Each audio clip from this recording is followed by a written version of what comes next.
Hey guys, welcome back to the channel. Thanks for hanging in there, and I really appreciate all the comments and the questions that you guys have been posting on my videos. I'm really sorry I've not been posting that regularly. I just had some things going on in my life for which I had to really focus on.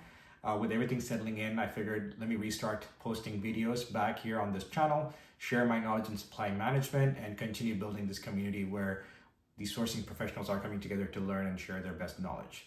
So with that, let's jump right into today's video.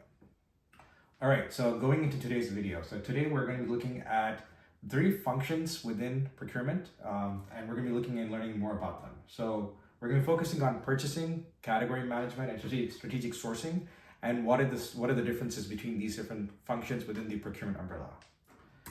But to go into that deeply, I want to first understand or give people the historical perspective. So purchasing has been around for ages. It's just more of trade. You know, we had the barter system where you would trade goods for certain services or goods for other goods. So this has been something that has existed for a long period of time.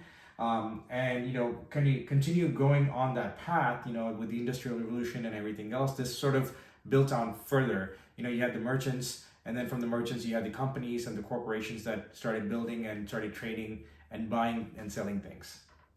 So that is the historical perspective overall. From there, you know, we had the globalization that really happened, that really opened up the whole world. So now the whole world became oyster. You're no longer trading with someone that's within the same region or same locality.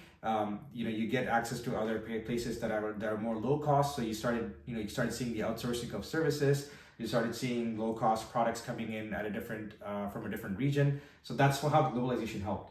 But with this whole globalization, what also has happened is that this whole transactional process where you issue a purchase order, you get your service, and then you take care of the product that you need or you pay the vendor, this has become a bit more strategic, where it's been more managed. It's been more focused on being the strategic aspects of sourcing products, services, material from different regions, and managing that on a regular basis.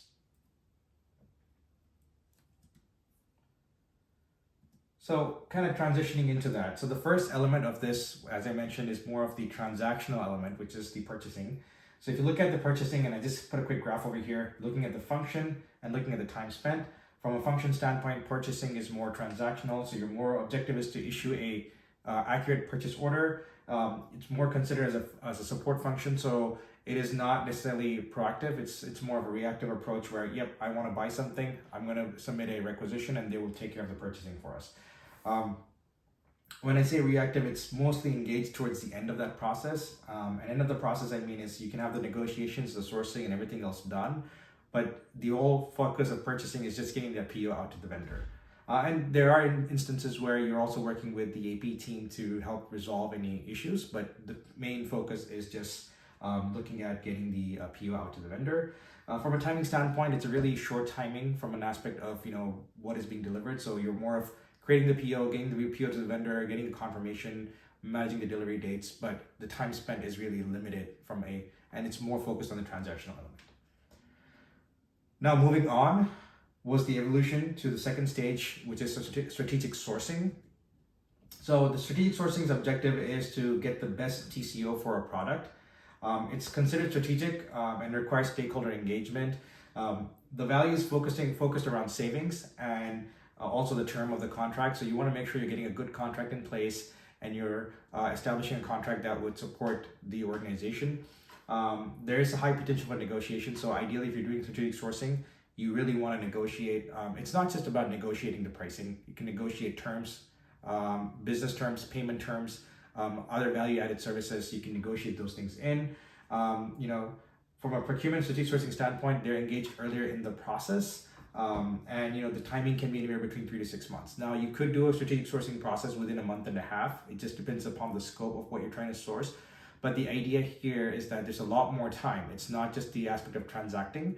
It's more of an aspect of negotiating and getting the best value on the contract and the terms and being able to use that to make further future purchases.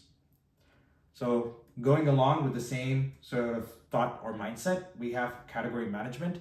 Now, before I go into the category management element, depending upon where you are, if it's an indirect sourcing or a direct sourcing. So in the indirect sourcing world, category management is generally the term that you would use. On the direct sourcing world, you have something called commodity management. They both are, in a way, kind of two sides of the same coin. It just depends upon the focus of that commodity. And in this case, it's more of the category from the indirect standpoint. And I can go and create another video that just talks about what the differences between direct and indirect sourcing or procurement. I think that's a whole different topic, but just at a high level, before I want to go into category management, I wanted to explain that.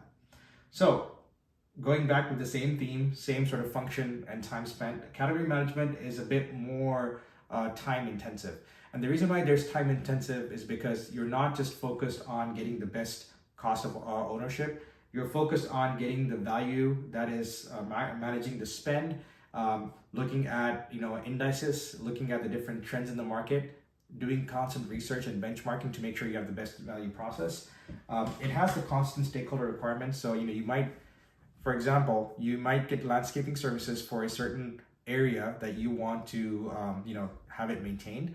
But over the time, you might have actually acquired more land, and now you actually want to get more landscaping services. So therefore, there's an opportunity for it to grow. So it's important to keep in check those different requirements and how they're growing.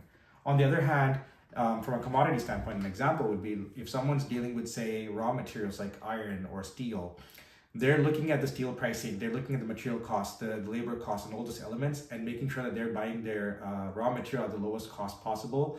And basically making sure they're managing that process. Sometimes vendors will come back and say, hey, there's a price increase because of inflation, there's a price increase because of tariffs, for example. So it's important for that individual from a category management or a commodity management to monitor those things and proactively work on that. From a timing standpoint, it's a 3 to 5 year deal. And the reason why I say 3 to 5 years is because if you look at the overall structure, once you've done the strategic sourcing, the category manager's work is to make sure that that contract's being enforced and it's actually delivering the value that was negotiated. So that's why they're managing the whole relationship through the whole process. And this is also important why the stakeholder engagement has to be important, is at the core of this, because they're getting the constant feedback from the stakeholders on issues or challenges or improvements that they want to see. So just kind of quickly putting that together. So from a timing standpoint, you look at purchasing, that is more transactional. Then you have strategic sourcing, where you have some strategic elements where you're trying to negotiate better deals, better processes, better terms and conditions, but you're only looking at it from a project standpoint. You're not managing the contract on day in, day out. You will be probably coming back in for certain meetings and so on, or QBRs, but you're not necessarily hand-holding it day in and day out. And then you have the strategic category management element, which is more of an ongoing process where the person's actively managing that category. And there are different categories, different nature of the category. So there could be commodities as well based on the nature of the purchase, but they're managing that actively. So going along the same thing. So, with that overall summary that I wanted to kind of bring in, that supply management as a whole has evolved over time. And I know I called this procurement initially, but it's going into a phase where it's supply management, because there's going to be other elements of that coming in as well. And it's evolved drastically from where it was from originally. Overall, the key thing you need to keep in mind is there are 3 foundational areas or functional areas. You have the purchasing, which is focused on creating the PO and transmitting the purchase orders. You have strategic sourcing, which is focused on achieving the best TCO and other value drivers during the RFP process. And the category or commodity management is focused to maintain an optimal total cost of ownership. So, that's the difference, where strategic sourcing is to get the best total cost of ownership, whereas category management is to maintain the optimal TCO and value drivers over the course of the contract. So that's how those 3 different pieces are different, the different roles. And it's important to understand how they differ, so that way you understand how you're going to deliver value to your organization based on the role that you're in. All right, guys, so that was today's video. It's a really short sort of topic. It's something that I really wanted to talk about as well, because I keep seeing people, interchangeably use procurement, purchasing, sourcing interchangeably. I want to make sure there's a distinction, so that way people understand how those roles differ. And I hope this is useful for you as well, because some of you guys are taking on new roles. So I want to make sure that you understand what you should be delivering in terms of value in your different roles. I will be creating a video separately on value drivers as to how you can have impact in your organization for these different roles. But I just wanted to get started to give you guys some background so you guys can start doing some thinking about this process. So with that, if you have any questions, please put them down in the comments below. If you have any questions, reach out to me. I'm more than happy to talk about it, and let me know what else you want to hear from me on the next videos. With that, I'll see you on the next one.